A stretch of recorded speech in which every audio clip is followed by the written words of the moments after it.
Fala moçada, tudo certo com vocês? Estou aqui de novo, professor Zen, para o quê? Mais uma aula para vocês. E agora, gente, agora a gente tá fazendo o quê? Revisão para a prova do Enem. Sim, a prova do Enem é domingo agora que vem. Estamos aqui para quê, professora Gláucia? Para fazer uma revisão final, tanto da prova de códigos e linguagens quanto da prova de redação. É isso, pessoas. Então, prepara o caderno, prepara a caneta, senta aí e bora lá. Muito bem, pessoas, olha só, estamos num ambiente diferente, porque agora a gente quer fazer esse bate-papo olhando nos seus olhos, trocando essa ideia bem de leve, bem tranquilo, olhando nos seus olhos nos últimos apontamentos para essa prova do Enem. Revisão final para o Enem e a gente vai dizer tudo o que você precisa saber para essa prova, beleza? Tudo, tanto de código de linguagens quanto também na parte de redação. Isso mesmo. Certo? E olha só, se você já chegou aqui agora, já chega fazendo aquele bonitão, aquele movimento lindo, maravilhoso, deixa o likezão, se inscreve no canal e já começa a colocar nos comentários quais assuntos você acha que são importantes. E aí eu vou dizendo para vocês aqui quais são, você vai vendo se você está certo ou não em relação a isso. Ah, compartilha com todo mundo também essa live aqui, esse vídeo, né? Porque você vai poder revisar para sempre, porque a prova do Enem, ela tem um modelinho meio que... Alguns padrão. assuntos que sempre caem. Isso, meio padrãozinho. Então vamos lá, pessoas. Para começar falando de códigos e linguagens. Primeira coisa, lembra uma coisa bem importante. Em códigos e linguagens você vai ter uma prova cheia de texto. Porque afinal de contas, a prova do Enem é uma prova que é contextualizada, ou seja, ela traz a língua portuguesa dentro dos contextos do dia a dia. Isso aí. Isso é muito legal, né, prof? Porque primeira coisa, quando a gente pensa em contexto do dia a dia, a prova do Enem trabalha com os gêneros textuais. Vários gêneros textuais aí que ela vai trabalhar dentro da prova. E são gêneros que a gente vê no nosso dia a dia, né? Propaganda, tirinha, quadrinhos, enfim. Exatamente, um monte de coisinha que você vai encontrar no dia a dia e ele vai colocar lá na prova para você. E aí ele trabalha os conteúdos dentro da parte dos textos ali. Bom, primeira coisa importante também de você lembrar. Primeiro, gênero textual é importante você saber, certo? Gênero textual são os vários textos do cotidiano, o uso social do texto. Isso, uma bula de remédio, uma campanha publicitária. Isso, campanha do agasalho, música. música, enfim, tudo isso vai aparecer na prova do Enem.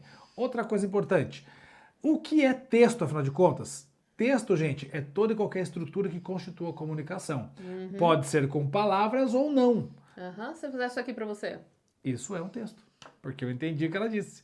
Se constitui comunicação, é texto. Então a gente vai ter dois tipos de texto lá. Texto verbal, e não é que tenha verbos, tá? É que Eu tem ia perguntar palavras. Texto verbal é aquele que tem palavras, pessoas. Tem palavras, texto verbal. E o que não tem palavras, ou seja, imagens, texto não verbal. E pode ter os dois? Pode ter os dois, a gente vai chamar de texto misto, beleza? Que é a junção do texto verbal e o não verbal ao mesmo tempo. Na prova do Enem você vai ter os dois o tempo todo, sempre ali, às vezes misturados, às vezes separados e às vezes só mesmo o verbal ou somente o não verbal. É isso. E eu começo lendo o texto pra resolver a questão? Não! Primeira coisa da prova do Enem, vai chegar a fazer a prova, vai direto no enunciado. Olha o comando da questão. Ah, o comando da questão pede alguma coisa que tenha a ver diretamente com o texto? Aí você vai pro texto, vai ler o texto, vai grifando o texto enquanto você vai lendo, já para deixar as partes mais importantes ali destacadas, para depois ir para as alternativas. E nas alternativas, olha os verbos que iniciam cada uma das alternativas. Eles vão te ajudar na hora de escolher ou identificar qual é a questão da resposta correta e qual é a errada. Isso, porque alguns textos têm verbos mais específicos, né? Então, uma propaganda dificilmente vai, sei lá, poetizar alguma coisa, Exatamente. né? Argumentar. Pode, mas é muito difícil, né? Exatamente. A propaganda vai te convencer de algo, vai te persuadir. Essa é a função da propaganda. E existem dentro desses textos aí também alguns conteúdos que são muito relevantes, que você precisa lembrar, que vão sempre aparecer. E o primeiro deles chama-se funções da linguagem. Professora, funções da linguagem e figuras de linguagem é a mesma coisa? Não. Parece, pelo nome, né? Mas não é. Funções da linguagem vai trabalhar com a teoria da comunicação. O que isso quer dizer? Gente, quando eu vou constituir comunicação com alguém, sempre tem aqui alguns pontos importantes. Primeiro, tem alguém que produz o conteúdo, então eu vou chamar de emissor. Tem o receptor, que é quem recebe o conteúdo, certo?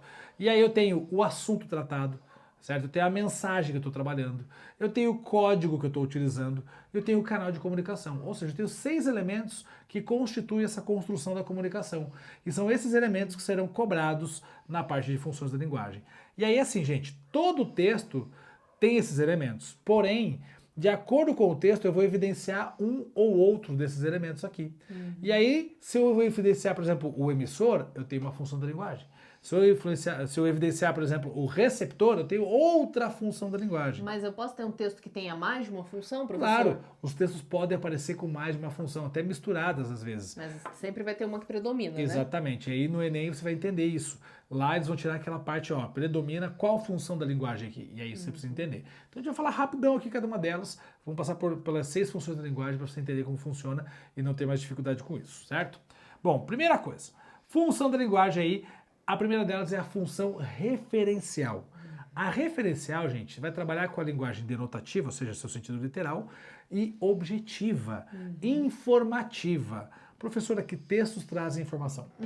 Olha, um jornal vai trazer informação do dia a dia, uma notícia vai trazer uma informação do dia a dia, né? Aí, ó. Então, todos esses tipos de texto aí que a professora trouxe, esses gêneros textuais trazem informação, trabalham com a função referencial. Até um livro didático, né? Livro didático, tese acadêmica, tudo isso trabalha aí com função referencial. Textos científicos que trazem informação como foco, como mote central dos textos. Função referencial.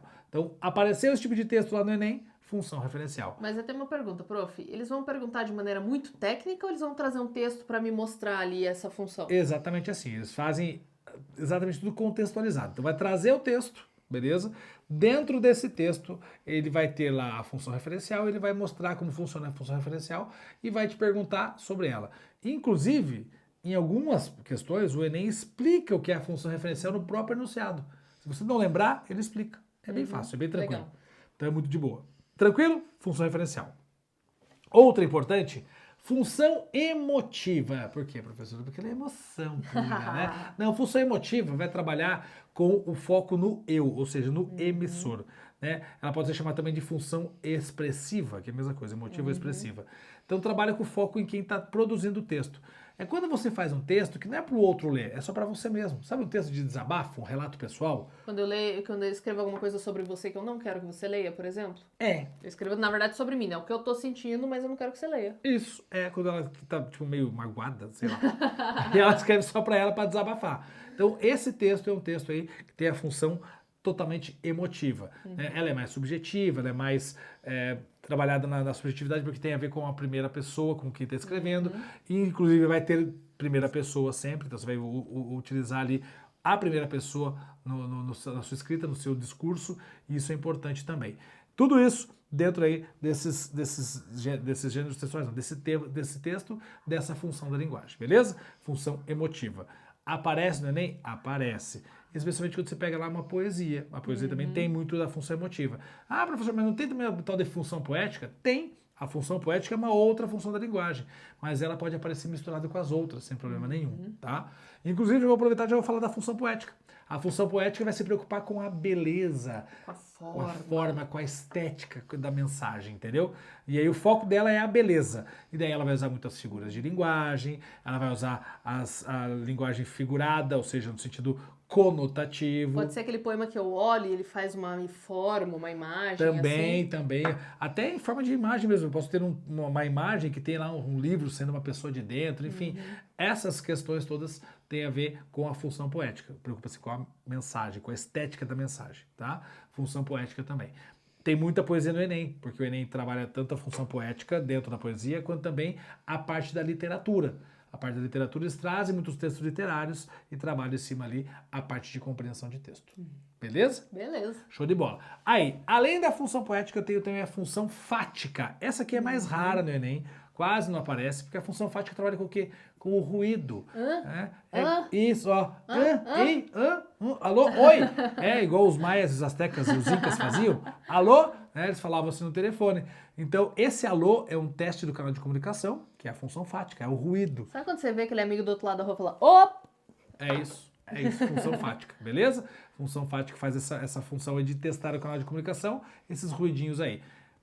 É mais raro no Enem? É mais rara. Pode aparecer? Pode. Porém, ela é mais rara em relação ao Enem. Eu tenho também a função conativa apelativa. E aí, essa aqui, gente, função conativa apelativa, ela trabalha com o foco em quem está recebendo o texto. Então, ele vai tentar te convencer, te persuadir. Nossa, eu acho que a gente vê muito dessa no nosso dia a dia, hein? Principalmente nesse ano que foi ano de eleição. Exatamente, tentando te convencer a votar em candidato X ou Y.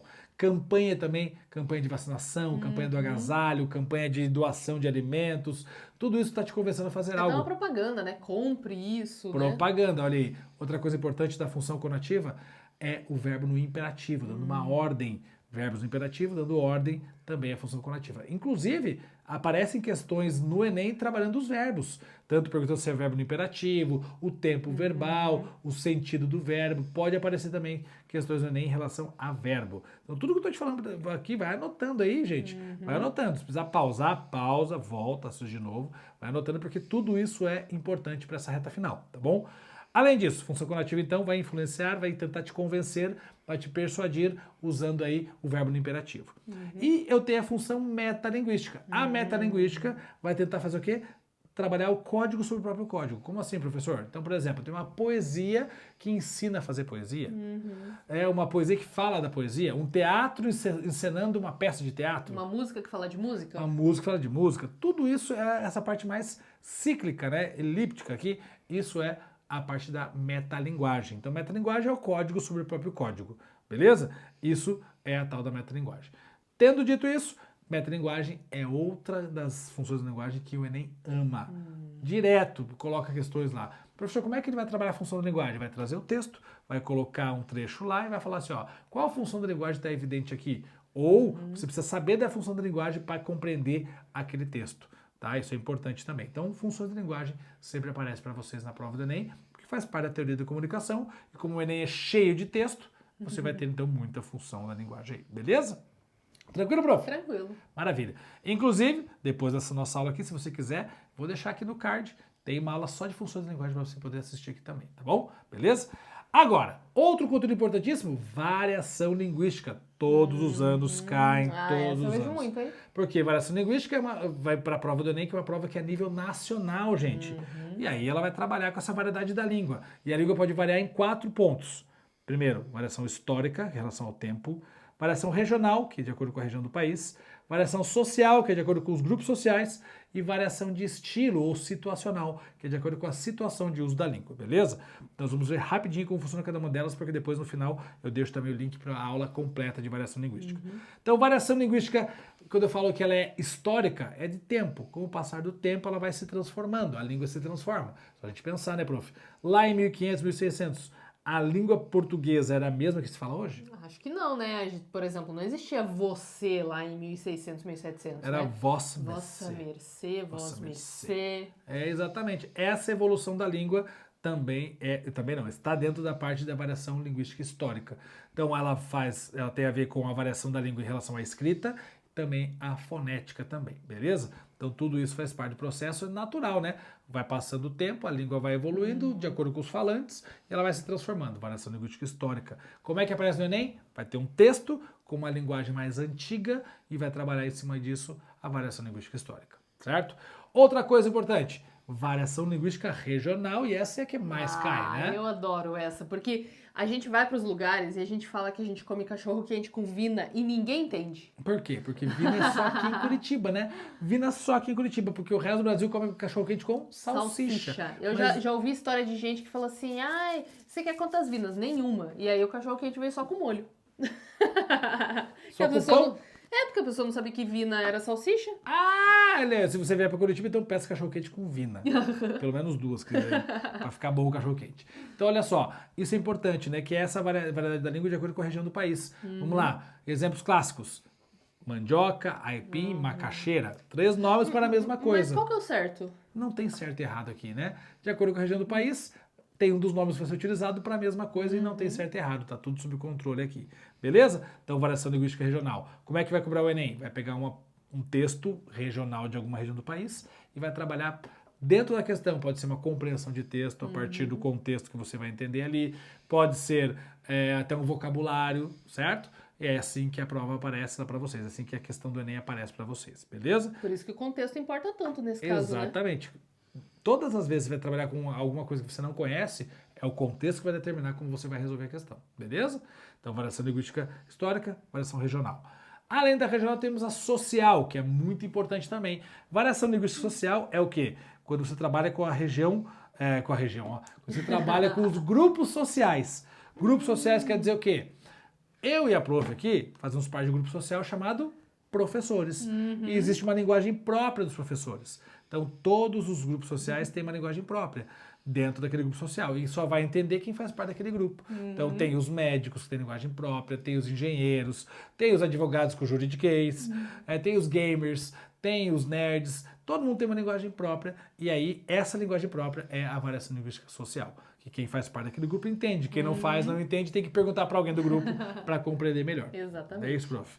Muito bem. Além disso, temos ainda a variação linguística situacional ou de estilo, que vai trabalhar em relação à norma padrão e não padrão. O que é coloquial, o que é culto, o que é formal e informal. Então, por exemplo, estamos aqui batendo um papo, eu aprovo com vocês, mas de uma forma informal, certo? Usando uma linguagem informal e tá tudo certo. Mas se a gente fosse falar sobre o mesmo assunto para reitores de uma universidade, teremos que adequar nossa linguagem, né, prof? E aí eu tenho que fazer o quê? Um ajuste para deixá-la mais formal. Então eu tenho aí essa questão aí da formalidade da língua de acordo com a situação que eu tô. Mas qual que é o certo? Formal ou informal, professor? Também aqui não tem certo e errado. Depende muito da situação que você se encontra. Então tem a questão do adequado e inadequado. Variação linguística sempre vai trabalhar com essas relações de adequado e inadequado. Inclusive com essas palavras na questão, né? Tá adequado Exatamente. ou tá inadequado? Exatamente, vai trazendo na questão isso. E é importante também esclarecer para vocês assim, muita gente fala assim, a prova do Enem é só uma prova de compreensão de texto, interpretação de texto. Calma, não é bem assim. Pode ter compreensão e pode ter interpretação, porque são coisas diferentes. A compreensão de texto significa que a tua resposta à questão está dentro do próprio texto. Então eu tenho o texto, tenho o enunciado, tenho a questão e a resposta dentro do próprio texto. A interpretação, eu tenho o texto, tenho a questão, tenho as respostas, as alternativas, e a partir do texto eu vou chegar em inferências, em conclusões, em deduções. Então isso aqui é interpretação. Quando eu vou a partir do texto, interpretação. Quando eu volto para o texto, a resposta está no texto, isso é compreensão de texto. Para compreender, no texto me prender. Para interpretar, no texto extrapolar. É essa musiquinha aqui, né? Essa é a musiquinha. Então, grava essa informação aí também, é bem importante para você, porque na prova da Enem, como você tem muito texto, você vai ter muita compreensão e muita interpretação. Professor, mas tem um que aparece mais? Eu ia perguntar isso. Exatamente. O mais comum é compreensão ou interpretação? O mais comum é compreensão. Certo? O mais comum no Enem é compreensão de texto. Mas tem questões de interpretação também. Não estou dizendo que não tenha. Tem também. Mas a maioria das questões do Enem são de compreensão de texto. Beleza? Perfeito. Show de bola? Maravilha? Muito bem. E aí, dentro disso, gente, essas são alguns assuntos principais para você. Professor, tem questões de gramática? Como eu falei para vocês. Você vai encontrar questão de verbo, vai encontrar questão de pronomes, pontuação pode aparecer também, porque tudo aquilo que trabalha com relação de sentido dentro do texto pode aparecer para você. Mas é óbvio que a gramática vai ficar presa muito mais aonde? A competência 1 da redação do Enem, que a gente sabe que é uma competência que vai trabalhar 100% da gramática. Não só ela trabalha gramática, como também a competência 4 em relação aos conectivos. Você está invadindo a minha área. Então comece a falar logo dessa redação, professora. Então vamos lá, gente. Vamos entender um pouquinho o que essa redação vai cobrar de você.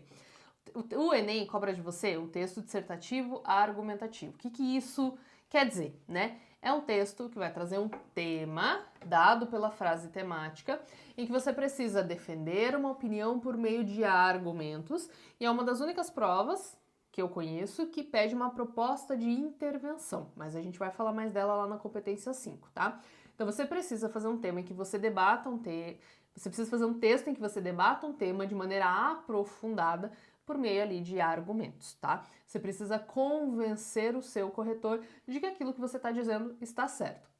Como é que a prova funciona, gente? Você vai abrir o seu caderno de questões, tá?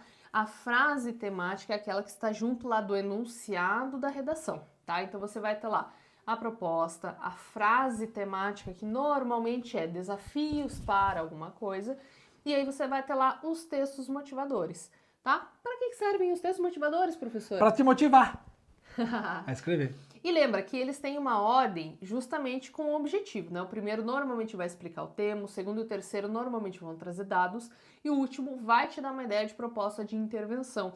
Então você pode utilizar os textos motivadores até mesmo dentro da sua argumentação, mas é importante que você não se prenda a eles, e a gente vai falar mais disso daqui a pouquinho, tá? Como é que o seu texto vai ser avaliado? Ele vai ser avaliado por 2 corretores pelo menos. Se a discrepância for muito grande, aí vai para um 3º ou 4º corretor.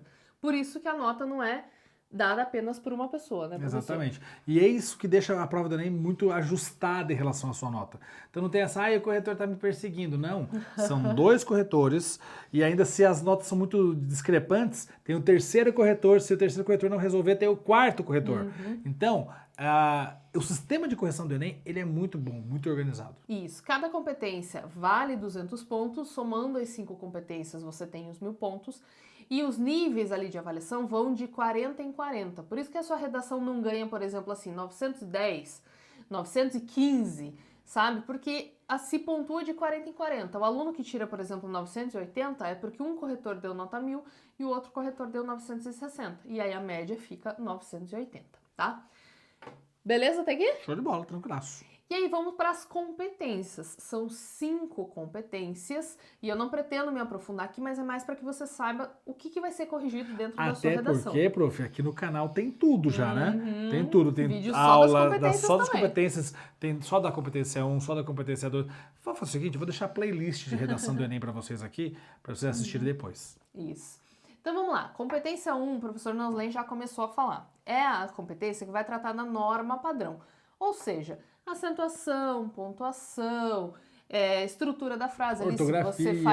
Se você faz uma frase que fique clara para o corretor, ortografia, é a norma padrão como vocês aprendem, né? Por isso que não dá para dizer que o Enem não cobra gramática, porque na redação é gramática nua e pura ali na competência 1, né? Depois a gente vai para a competência 2, que cobra de você 3 coisas. Se você fez o texto dissertativo argumentativo, se você fez o tema de maneira completa e se você utilizou um repertório que ultrapassou os textos motivadores, tá? Então, trata dessas 3 coisas. Aí a gente vai para a competência 3, que nada mais é sobre a forma como você organizou a sua argumentação. Então, a competência 2 avalia se você trouxe essas coisas e a 3 vai avaliar como você trouxe essas coisas. Então, se você organizou bem, se você trouxe o repertório LEPER-PRO, né? Legitimado, pertinente e produtivo, ou seja, legitimado com fonte, pertinente que tem a ver com o tema e produtivo que tem a ver com a sua argumentação. Se esse repertório foi bem desenvolvido, foi bem explicado. Se você trouxe uma série, por exemplo, né, professor? Posso só falar o nome da série assim? Pronto? Não, tem que falar, explicar um pouquinho do que é a série e como ela tem relação com o tema que você está trazendo. Então, eu preciso explicar. Mas o corretor deve saber. Não sabe, não. Faça um texto em que o corretor... Faça de conta que o corretor não sabe nada, que você precisa explicar tudo para ele, então precisa explicar a série, a cena que você quer tratar ou a história de maneira geral, você vai escolher como é que você vai colocar esse repertório dentro da sua redação. E aí vamos para a competência 4, que nada mais é do que gramática de novo. Conectivos, né, gente? Conectivos que vai dar o direcionamento argumentativo da sua redação. Isso, gente. E aí... Lembra sempre, né? Você precisa ter ao menos 2 conectores entre parágrafos dentro da sua redação. Então, você precisa ali pelo menos em 2 parágrafos. Eu indico fazer em 3, tá? No desenvolvimento 1, no desenvolvimento 2 e na conclusão. E aí, fica de olho nos conectivos que mais aparecem lá nas redações nota 1000 também. No da conclusão, eu já vou antecipando, que é um muito comum, que aparece em quase todas as redações nota 1000, que é o portanto.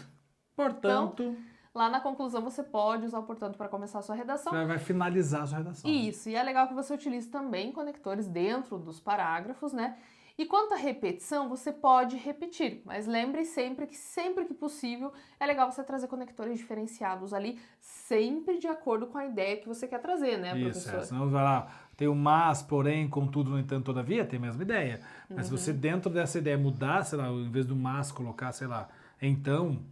Você muda o sentido ali da tua argumentação, né? Então tem que tomar cuidado. E aí chegamos na competência 5, que é a proposta de intervenção. Como é que é a sigla mesmo? Ahmed. Essa sigla que o Nos inventou lá no vídeo que fala sobre conclusão, porque na proposta de intervenção você precisa trazer 5 elementos. Agente, ação, modo meio, efeito ou finalidade e detalhamento. Detalhamento pode ser de qualquer um desses 4 aqui. merda. E eu vou te dar uma dica muito fácil de fazer esse detalhamento, porque talvez seja a maior dúvida da galera. Faça o detalhamento do agente explicando o seu agente. Então, se você coloca lá, Ministério da Educação, explica, órgão responsável pela educação do país. Pronto, você fez um detalhamento. Né? Simplíssimo.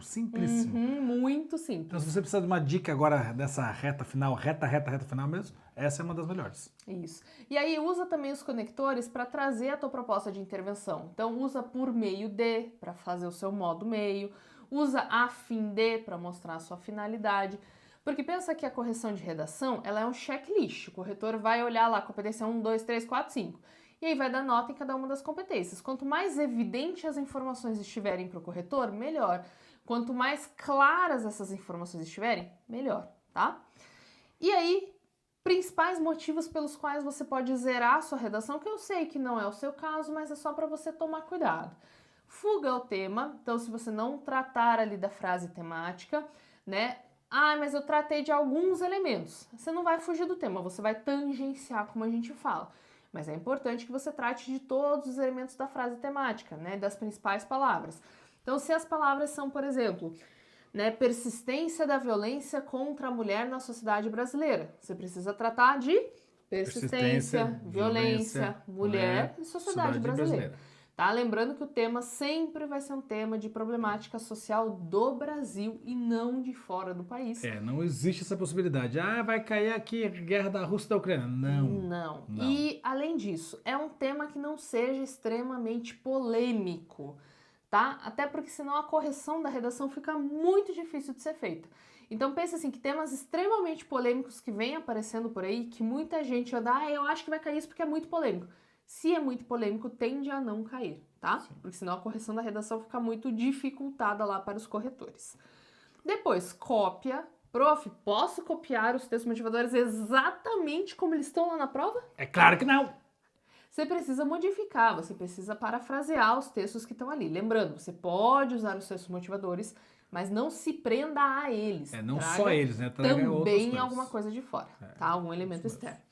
Texto em branco ou menos de 7 linhas, pô, você vai pro Enem para fazer 7 linhas de texto, então não vai. Ou entregar em branco, que é o pior ainda, né? Exatamente.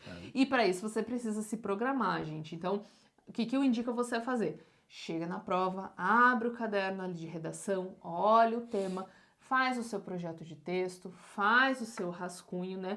Projeto de texto é você pensar o que você vai colocar, em que lugar da sua redação você vai colocar.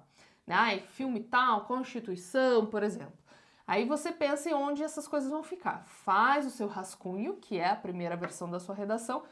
Aí você dá um tempo, gente, vai ao banheiro, vai tomar uma água, vai fazer a prova de códigos e linguagens, depois você volta e passa limpo.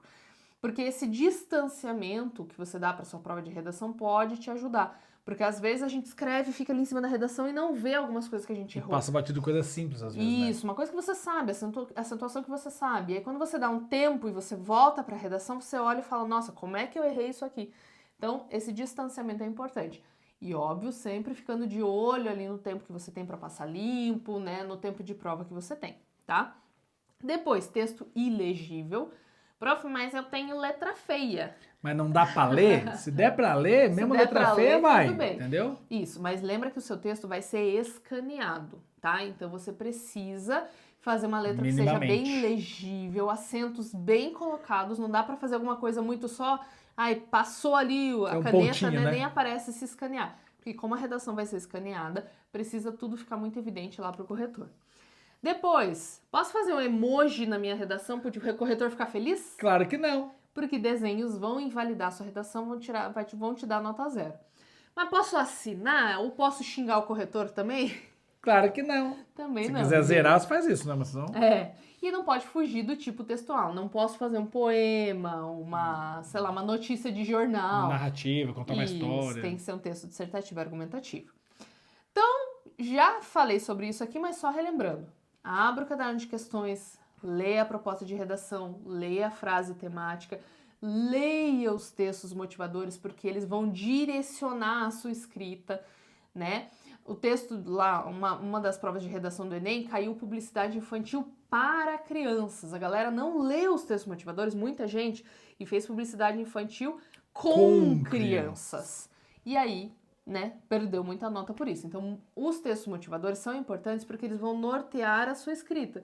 Eles vão falar qual caminho que eles querem que você escolha para escrever a sua redação. Então, eles são muito importantes. Aí você vai fazer o seu projeto de texto, pensar o que vai em cada parte do seu texto, como é que você vai começar, o que você vai usar no desenvolvimento 1, o que você vai usar no desenvolvimento 2, que proposta de intervenção você vai trazer, e aí você vai para o seu rascunho. Beleza, gente?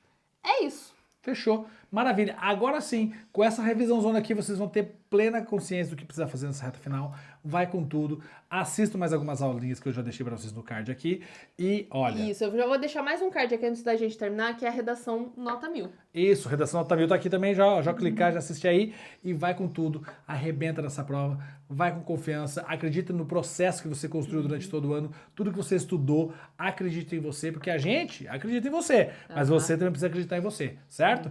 E aí depois você volta aqui para me contar. Inclusive, vou deixar já um recadão para você, pós-prova do Enem, volta aqui no canal que vai ter ao vivo comentário da prova, tá bom? Olha! 19 horas, domingão, dia 3, após prova do Enem, só chegar aqui que vai ter comentário da prova, beleza? Tamo junto, hein? Valeu, prof! Valeu, gente. Boa prova. Tranquilidade, calma na medida do possível. Eu sei que é difícil nesse momento, mas calma. Vocês estão preparados. Lembre de tudo que você estudou e que a educação muda vidas. E assim como mudou a nossa, pode mudar a sua no domingo. E vai mudar, tenho certeza absoluta. Tamo junto, ó, tamo junto. Tamo junto, gente. Um abraço. Beijo no coração, boa prova, valeu, até a próxima. Tchau, boa prova! Ui!